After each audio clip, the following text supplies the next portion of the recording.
Hola, ¿qué tal? Soy Dani Mantilla y estamos en el Festival de San Sebastián, donde celebramos este set audiovisual interior de Repsol y Quinótico en el Hotel María Cristina. Hoy nos acompaña el equipo de Dos Pianos, que es una película que se ve en la competición oficial por la Concha de Oro. Y tenemos con nosotros a Arnaud Desplechin. Hola. Bienvenido. François Civil. Hola. Y Nadia Tereskevich. Hola. Y tenemos con nosotros a la traductora Maida Villar. y vamos a escucharla ahora, porque quería saber, Arnaud, porque la película explora la figura del artista torturado, pero la trasciende y sobre todo está atravesada por tu estilo personal que es inconfundible. Le film traverse la figure d'un artiste torturé, et ça se voit clairement, mais il a votre propre style qu'on retrouve clairement. Vous savez, je ne crois pas que les artistes soient plus torturés que les boulangers ou les infirmières ou les instituteurs. Je crois que tout le monde est torturé. Simplement, c'est vrai que dans mes films, j'aime montrer des choses, les vies que je n'ai pas vécues. Moi, je suis incapable de jouer du piano. Alors évidemment, ça m'intéresse plus de raconter ça, vous voyez, parce que c'est des choses que je connais pas du tout. Et du coup, j'aimais pas penser que Mathias était plus torturé qu'un autre. Je pense que tous les deux sont très tourmentés. Vous voyez, le personnage de Nadia tient une galerie d'art. Voilà. Et elle va traverser des épreuves épouvantables. Ton personnage traverse comme ça une douleur à vivre, hein, qui est notre douleur à tous. C'est-à-dire que moi, je crois que tous les spectateurs, quand ils regardent quand ils regardent Mathias ou quand ils regardent Claude, ils peuvent se dire ah bah oui, vivre c'est pas facile, vivre c'est compliqué, vivre c'est difficile. Alors quand vous l'entendez par un pianiste, eh ben ça apaise la peine.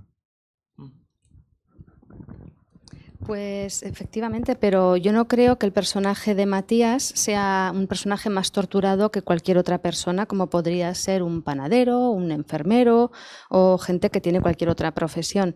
Al final son las vidas de todos, vidas normales, pero que son vidas torturadas. Yo, por ejemplo, no toco el piano y lo que me gusta es contar las vidas de otras personas.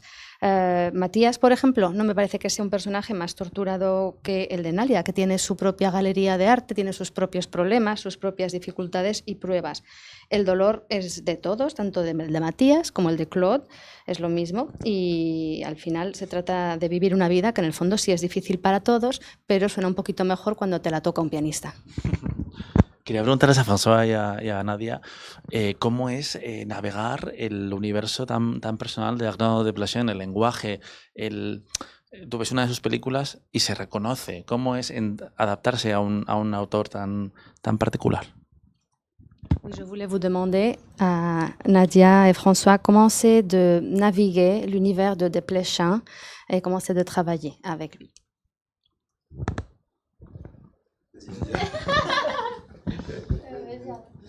Je commence. Désolé Arnaud.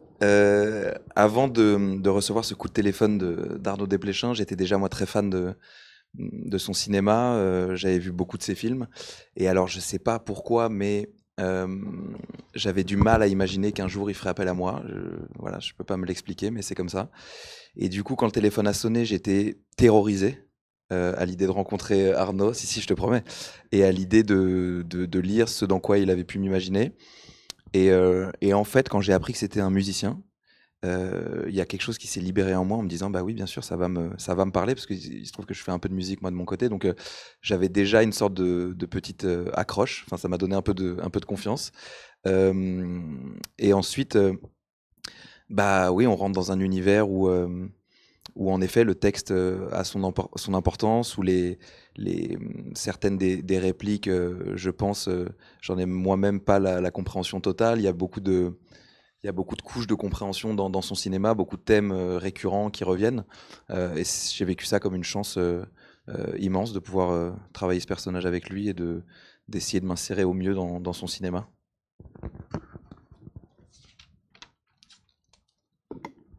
Bueno, pues antes de recibir la llamada de Desplechin, lo cierto es que yo ya era muy fan suyo y había visto varias de sus películas y no creía que me fuera a llamar nunca, no lo había pensado, y cuando recibí esa llamada estaba aterrorizado porque empecé a pensar en qué papel me habrá imaginado, qué pensará que voy a hacer, y cuando supe que iba a ser el papel de un músico dije, bueno, no está mal, ya estaba un poquito más tranquilo porque el tema de la música me daba un poquito de confianza ya que yo mismo toco un instrumento. El texto, desde luego, en él, en sus obras, es algo importante. Incluso algunas de las réplicas yo mismo no las comprendo muy bien y él toca siempre temas recurrentes que son muy interesantes y es una suerte trabajar con él. Bah, moi aussi, j'aime le cinéma d'Arnaud depuis très longtemps. Il y a des films qui m'ont marqué dès l'adolescence, donc ça faisait partie d'un rêve de cinéma. Donc j'étais très heureuse de rencontrer Arnaud et de parler. On m'avait déjà prévenu que ça serait génial d'être dirigé par Arnaud et c'est vrai qu'il n'y a pas beaucoup de réalisateurs qui savent diriger comme ça les acteurs. Et comme c'est un cinéma où les personnages vivent intensément et que on a le droit d'aller dans de grandes émotions parce que tout est plus grand que ce qu'on vit dans la vie et que là où on se contrôlerait dans la vie de tous les jours, chez Arnaud, on a le droit de se laisser déborder et voilà et d'aller profondément ressentir les choses. Donc parfois, ça nous déstabilise aussi et ça demande un certain lâcher-prise. Et il nous y a emmenés avec bienveillance et douceur. Pues yo también estuve muy contenta al saber que iba a trabajar con él porque a mí me gustaba mucho ya de antes, al igual que a François, y había visto sus películas de adolescente y por lo tanto fue un placer poder conocerle. Sabía que iba a ser genial, eso ya me lo habían dicho, porque pocos directores saben dirigirnos de esa manera como lo hace él y en su cine todo es muy intenso. Acabas sintiendo grandes emociones, aunque las escenas sean cosas de la vida diaria. Es algo que te desborda y profundizas mucho en los sentimientos. En ciertos momentos también te desestabiliza, pero es muy agradable. Y él, además, nos cuida mucho siempre. Sí, precisamente por esa intensidad le quería preguntar a Arnaud, porque me parece maravillosa la escena en la que ellos se reencuentran y François se desmaya. ¿Cómo surge ese momento? Porque creo que es una manifestación del amor y de la pasión que no sé si he visto antes. Oui, c'est très intéressant. Justement, je voulais poser la question à Arnaud sur la scène où ils se rencontrent finalement et il s'évanouit. C'est une manière très différente de raconter l'amour. Je ne sais pas si j'avais jamais vu ça avant. Ah, c'était une scène qui était merveilleuse et assez bouleversante à filmer. Si je repense à cette scène, ce qui me touche, c'est la solitude de Nadia quand elle attend l'ascenseur et qu'elle va à ces soirées à laquelle elle n'a pas envie d'aller, et la solitude de Mathias dans son ascenseur qui va descendre. Et ils étaient tellement merveilleux l'un et l'autre que, vous voyez, j'avais pensé faire un plan séquence, comme on dit en anglais, un one-er, vous voyez, de faire le plop, pop, et puis voilà, et puis il s'évanouit, etc. Et puis je me disais, ah oui, mais on n'a pas filmé ça. Ah oui, mais on n'a pas filmé ça. Ah, non, mais il faut et du coup, il y avait tous ces angles, parce que ce moment, il y a un moment infini. C'est-à-dire, tout d'un coup, dans un simple regard, il y a un moment infini. Ça me rappelle des choses. Je suis désolé, je vais être snob, mais ça me rappelle des choses poétiques. Vous voyez, c'est Dante, quand il revoit Béatrice, elle se retourne et il voit un battement de cils. Voilà, le battement de cils de Béatrice. Voilà, c'était ce que Nadia offrait, c'est ce que Nadia offrait à François, et François en tombe au sol.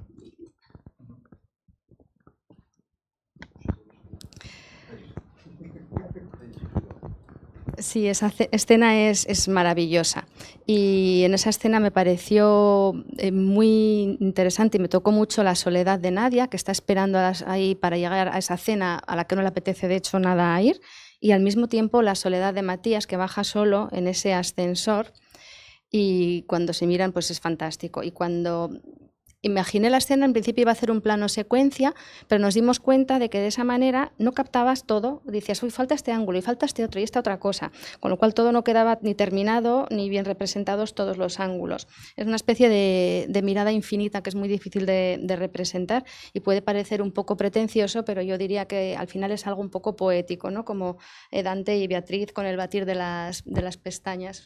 Bueno, pues esa representación. Una de las fortalezas de la película yo creo que es esa relación que tiene el personaje de François con Charlotte Rampling, que está maravillosa en la película. ¿Cómo fue de compartir esas escenas con un mito de la interpretación como ella? Et un des points forts, je crois, du film est la relation que vous avez avec Charlotte Rampling, qui est fantastique dans le film d'ailleurs, et c'est une actrice iconique. Et comment était de travailler avec elle? C'était assez facile parce qu'elle est formidable aussi dans la vie.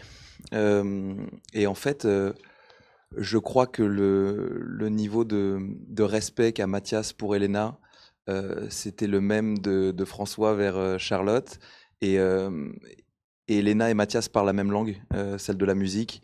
Et en elle, voilà, il a un mentor, mais une sorte de figure maternelle aussi, parce qu'on sait qu'elle l'a découvert quand il avait 16 ans, à un âge où peut-être on est un peu en rébellion face à ses parents. Et donc, je n'ai pas vu Charlotte comme une mère de substitution, mais en revanche, je sais que tout ce qu'on a pu partager autour du métier d'acteur et de l'expérience d'un plateau, on a un sentiment similaire, elle et moi. Donc ça s'est fait dans la joie. Sí, lo cierto es que fue bastante fácil, porque ella es también formidable en la vida real. Y el mismo respeto que tenía Matías por Hélène en la película, lo tiene François por Charlotte en la vida real. Además, hablamos el mismo idioma y, bueno, en esa película, al ser músicos y en esa película, pues ella es un poco como, no voy a decir que sea una figura materna, no es eso, pero no es una madre de sustitución, pero sí es una figura materna, porque él la conoció cuando tenía 16 años, que es un momento en el que igual no estás en los mejores términos con tus padres, y bueno, todo viene de ahí, y fue muy agradable. Il y a une chose qu'on dit rarement sur Charlotte Rampling, c'est qu'elle est extrêmement drôle dans la vie. Et elle avait un rôle tout à fait dramatique et très autoritaire à jouer. Mais entre les prises, je regardais Charlotte et François qui se parlaient, et elle est extrêmement drôle. Elle a une insolence qui est magnifique. Y una cosa que pocas veces se dice de ella es que en la vida real es súper divertida y su personaje es dramático y autoritario además, pero yo les veía a ellos dos entre toma y toma cómo hablaban y te das cuenta de que es súper extrovertida y súper divertida. Y quería preguntarle a Nadia, porque una de las tramas de la película tiene que ver con esas expectativas que tienen los artistas, la presión ajena y la propia, que es algo que yo entiendo que se puede relacionar con la profesión de actor. ¿Cómo se enfrenta ella a esas expectativas? Je voulais vous poser, Nadia, une question sur les attentes. En tant qu'artiste, il y a toujours plein d'attentes autour de votre travail, de ce que vous allez faire. Les musiciens, en tant qu'acteurs aussi, je pense, ou comédiens. Et il y a les attentes de soi, ce qu'on attend de soi-même, et ce que les autres attendent de vous. Et comment gérez-vous ça? C'est intéressant comme question. Ouais. C'est dur. Vous avez 4 heures. Non, je pense que c'est vrai qu'il y a des attentes à plein d'endroits. C'est que dans un film, on a envie d'aller le plus loin possible nous-mêmes. Et en même temps, à un moment donné, il faut lâcher prise parce que c'est pas notre film, c'est le film d'Arnaud. Et donc, à un moment donné, j'ai essayé, je parle de ce tournage-là, d'accepter qu'en fait, il faut pas que j'ai d'attente sur moi et que je laisse Arnaud choisir et mettre enfin, je sais pas si je suis très claire, mais je me remettais en fait à Arnaud d'avoir les attentes sur moi et s'il était satisfait, alors que j'acceptais de passer à autre chose. Si moi, j'étais encore j'ai l'impression qu'en fait, on s'arrête jamais d'être tiraillé et on n'est jamais satisfait et on veut toujours aller plus loin. Mais parfois, plus loin, c'est pas forcément juste. Ou parfois, ça suffit de s'arrêter là et que si on refaisait, on irait dans un endroit qui est plus le film. Et donc, c'est là où on remet aux attentes du réalisateur. Et après, évidemment, quand le film sort, il y a une adrénaline de dingue parce qu'il y a les attentes, évidemment, des spectateurs. Et je pense que c'est du coup aussi Arnaud qui est dans l'attente. Et puis après, il faut aussi réussir à durer. C'est-à-dire que ce métier, il n'est jamais, j'ai l'impression, acquis, quoi. Il y a toujours une remise en question. Il y avait un acteur français avec qui j'ai tourné qui s'appelle André Dussolier. Et j'étais très intimidée de tourner avec lui. Puis le jour où il est arrivé, il était en stress, il tremblait. Puis il m'a dit punaise, mais chaque nouvelle lecture, je recommence à zéro. Je suis nouveau pour mon premier film. Et en fait, je trouvais ça intéressant de se dire ça. En fait, on n'est jamais, même à 80 ans, on n'est jamais serein avec les attentes. Il stressait par rapport au réalisateur et tout, hein.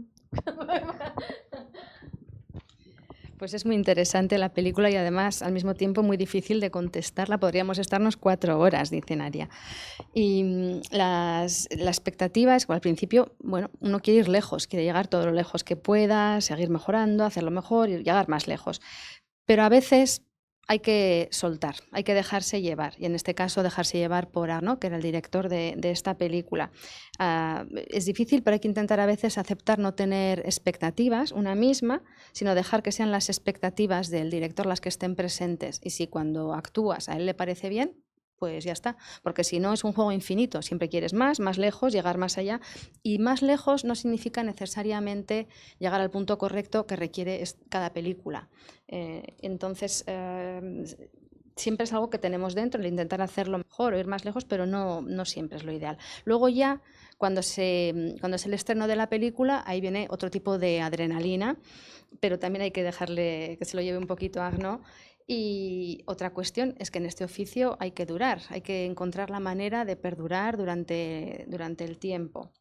Una vez me ocurrió con un actor, André Dussolier, que ya había trabajado mucho tiempo, trabajé con él y pude ver cómo temblaba en la primera lectura y él mismo se sentía intimidado y le dice, es que cada vez, en cada nueva lectura es como empezar de cero, con cada nuevo director y con cada nuevo todo, es como volver a empezar. Creo que tenéis la rueda de prensa ahora de la película. Disfrutad del estreno en San Sebastián. Sé que ya habéis estado en Toronto, pero muchas gracias y la gente va a poder ver unos meses aquí en España Dos Pianos. Gracias.